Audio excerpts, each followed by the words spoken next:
प्रभु यीशु ख्रीस्त में मेरे प्यारे भाइयों और बहनों, प्रभु के सामने कृतज्ञ होना ये कोई एक बार करने की या ये एक पल की घटना नहीं है, लेकिन यह एक आदत है। यह एक निरंतर क्रिया है जो हमें अपने जीवन में करते रहना है।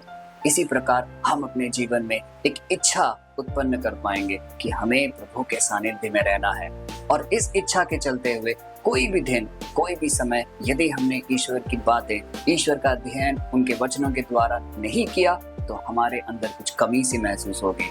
तब आप जान लीजिए कि आप ईश्वर के सानिध्य में हैं और आप उनके चहेतों में आते हैं।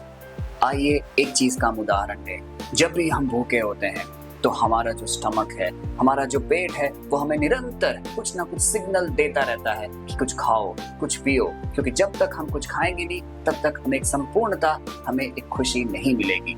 उसी प्रकार जिस भी दिन आप इस डेली प्रार्थना सभा में भाग नहीं ले पाते हैं, चाहे वो किसी भी कारणवश हो, यदि आप अपना बाइबल नहीं पढ़ते हैं, यदि आप प्रार्थना जो कि सुबह शाम या रात आप नहीं कर पाते हैं, तो आपके अंदर भी वो ज्वाला सी जगनी चाहिए, वो एक इच्छा जागृत होनी चाहिए कि आज मैंने कुछ मिस किया है, आज मैंने कुछ खोया है, और तुरंत ईश्वर के सानिध्य में वापस आना चाहिए। होली बाइबल को खोलना चाहिए और उसके वचनों का अध्ययन करना चाहिए। यदि हम ये सब एक नियमित रूप से करेंगे तो हम ईश्वर के प्रति कृतज्ञ कहलाएंगे और हम उनके चहेते बन जाएंगे। यही है आज का वचन का उद्देश्य, वो हमें सिखाना चाहता है। आज का वचन जो हम पढ़ने जा रहे हैं वो लिया गया है लूक अध्याय 15 पद संख्या 18। वो हमें ये दिखाता है कि हमारे जीवन में हमेशा हमें अपने आंतरिक स्वभाव का एक निरीक्षण करते रहना चाहिए, क्योंकि हो सकता है कि इस रोजमर्रा के जीवन में हमने अपने आंतरिक स्वभाव को, अपनी आत्मा को इतना ग्रसित कर दिया है कि वो लोगों की चीजों में बिजी है, व्यस्त है, वो संसारिक चीजों को देखने में लगा हुआ है, वो चीजों को पाने की ओर, कुछ चीजें खींचने की ओर लगा हुआ है, लेकिन ईश्वर के प्रति उसका आदत कम होता जा रहा है। ईश्वर के प्रति उसकी नियमितता और भक्ति क्षीण होती जा रही है। ये वो सारे वक्त हैं जब हमें अपने आप को टटोलना है और ईश्वर के सानिध्य में दोबारा आना है। तो आइए इस वचन का अध्ययन करें और जाने कि वो हमें क्या समझाना चाहता है। लूक अध्याय 15 पद संख्या 18 हमें यह बताता है, मैं उठकर अपने पिता के पास जाऊंगा और उससे कहूंगा कि हे पिता, मैंने स्वर्ग के विरुद्ध और तेरे सामने पाप किया है। हे पिता, मैंने स्वर्ग के विरुद्ध और तेरे सामने पाप किया है। प्यारे भाई और बहनों, इस वचन का जब हम अध्ययन कर रहे हैं तो सबसे शुरुआती लाइन हमें यह बताता है कि वो उड़ाऊ पुत्र यह कहता है कि मैं उठकर अपने पिता के पास जाऊंगा। उसका पहला कर्म क्या है? उठना।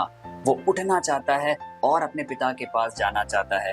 तो ये बात तो निश्चय है कि जिस भी अवस्था में वो रहा होगा वो पीड़ामय होगा, दुखमय होगा, सब कुछ वो खो चुका था, वो अत्यंत निराशाजनक सिचुएशन में था, और उस अवस्था से बाहर निकलने के लिए वो कहता है कि मैं उठकर अपने पिता के पास जाऊंगा।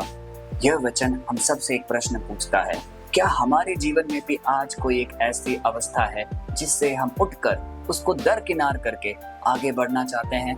हम चाहते हैं कि वो सारी पुरानी चीजें, वो अपने पुराने पाप, वो हमारी सारी गलतियां हम भुलाकर प्रभु ईश्वर के शरण में जाएं, लेकिन कुछ कारणवश हम ये नहीं कर पा रहे हैं। कुछ कारणवश हम वो शक्ति, वो एकाग्रता एकजुट नहीं कर पा रहे हैं। तो हम सब के लिए ये वाक्य हमें ये चीज कहता है कि प्रभु ईश्वर हमारे लिए इंतजार कर रहा है। वो हमें शक्ति देगा, सामर्थ्य देगा, लेकिन उन सब का जो स्रोत है वो है ईश्वर का वचन।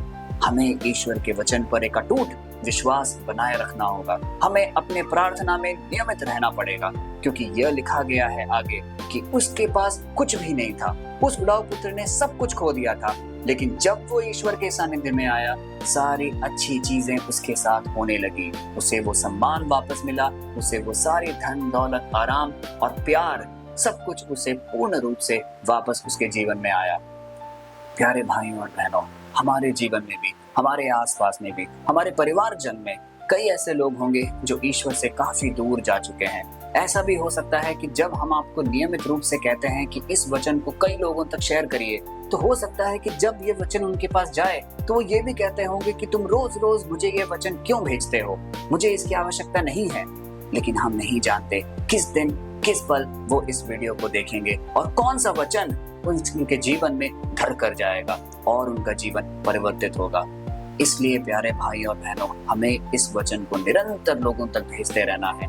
हमें हर वो कोशिश करना है जिससे कि लोग प्रभु के सानिध्य में वापस आए, क्योंकि हर वो व्यक्तित्व, हर वो व्यक्ति जो ईश्वर की प्यार को जानेगा और अपनी गलतियों से छुटकारा पाकर वापस आएगा, ईश्वर उन्हें खुले आम से, खुली बाहों में उसे अपना लेगा और उसे प्यार, शक्ति, सामर्थ्य, धन, दौलत सारी चीजें देगा जो कि वो खो चुका है।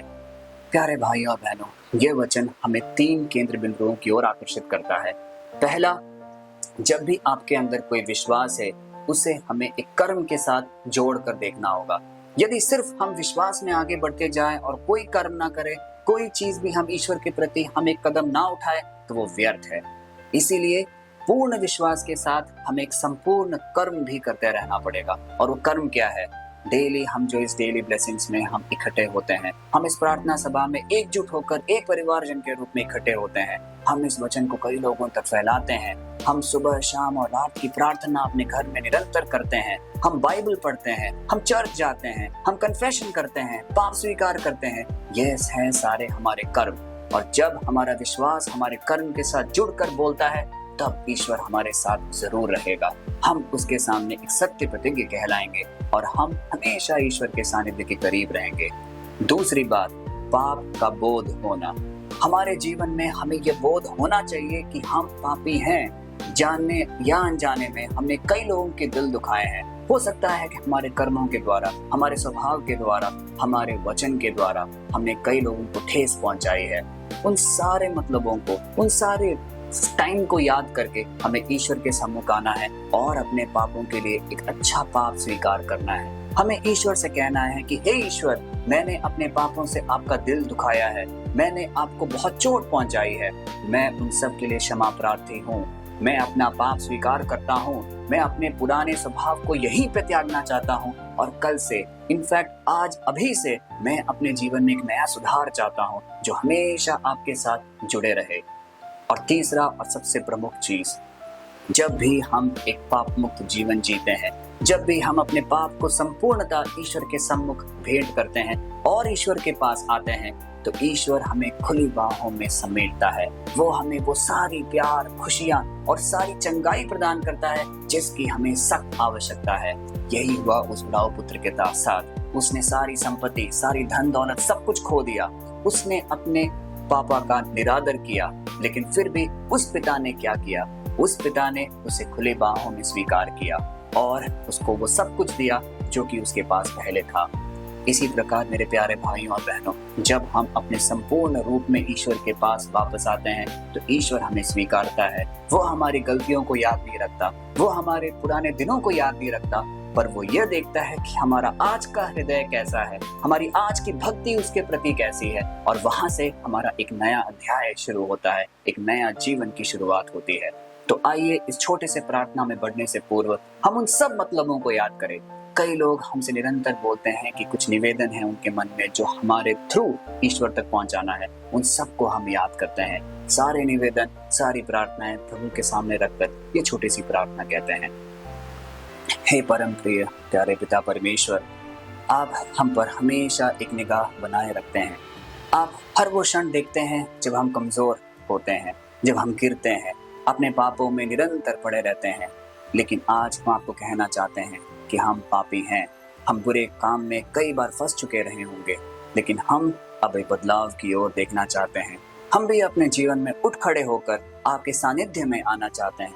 हम अपना पाप को स्वीकार करना चाहते हैं। हम अपने सारे पाप, अपनी सारी गलतियां का एक अच्छा बोध लेकर आपके सामने आते हैं कि तू हमारे जीवन को छू, उसे स्पर्श कर और उसे परिवर्तित कर दे, क्योंकि हम हमेशा आपसे जुड़े रहना चाहते हैं। हे परम प्रिय पिता परमेश्वर, हम सबके हृदयों को टटोल। कई लोग जो इस प्रार्थना सभा में अभी इस समय उपस्थित हैं, हमारे मन में कई इच्छाएं होंगी, कई कामनाएं होंगी जो कई वर्षों से पूर्ति नहीं हुई है। हमारी प्रार्थनाओं को सुन, हमारी वेदना को देख, हमारी पीड़ा को सहला, जिससे कि हम सारे पाप से दूर होकर हमेशा हम आपके सम्मुख रहें और आपके न्याय प्रिय और कृतज्ञ बने रहें। ये सारी प्रार्थनाएं, ये सारे निवेदन हम रखते हैं पिता परमेश्वर के नाम पर, आमीन। प्रभु यीशु ख्रीस्त में मेरे प्यारे भाइयों और बहनों, हमारा प्रभु परमेश्वर अत्यंत दयावान और करुणामय है। वह हमारे सारे गलतियों, सारे पापों का बोध रखता है। वो जानता है कि हम जाने या अनजाने में कई पाप कर बैठ रहे हैं, लेकिन वो सिर्फ ये देखता है कि क्या हम अपने पूर्ण हृदय से एक अच्छे पाप स्वीकार की ओर आगे बढ़ रहे हैं कि नहीं। वो हमारे बीते दिनों को, हमारे बीते पापों का कोई लेखा जोखा नहीं रखता। वो सिर्फ ये देखता है कि क्या आज हमारे जीवन में एक परिवर्तन आ रहा है कि नहीं। और यह परिवर्तन सिर्फ और सिर्फ तब आ पाएगा जब हम प्रभु ईश्वर के सानिध्य में रहेंगे, जब हम इस बात के खुले तौर से स्वीकार करेंगे कि ईश्वर ही हमारा राजा है, वो हमारे सारे पाप हरता है। आइए इस विश्वास को कई लोगों तक पहुंचाए, क्योंकि जब जब ये वचन लोगों तक पहुंचेगा, उनका जीवन भी रूपांतरित होगा और हम सब प्रेरणादायक कार्य में आगे बढ़ते रहेंगे। कल फिर मिलते हैं, तब तक के लिए हम प्रभु ईश्वर के पावन चरणों में आप सबको समर्पित करते हैं, प्रभु यीशु के नाम पर, आमीन।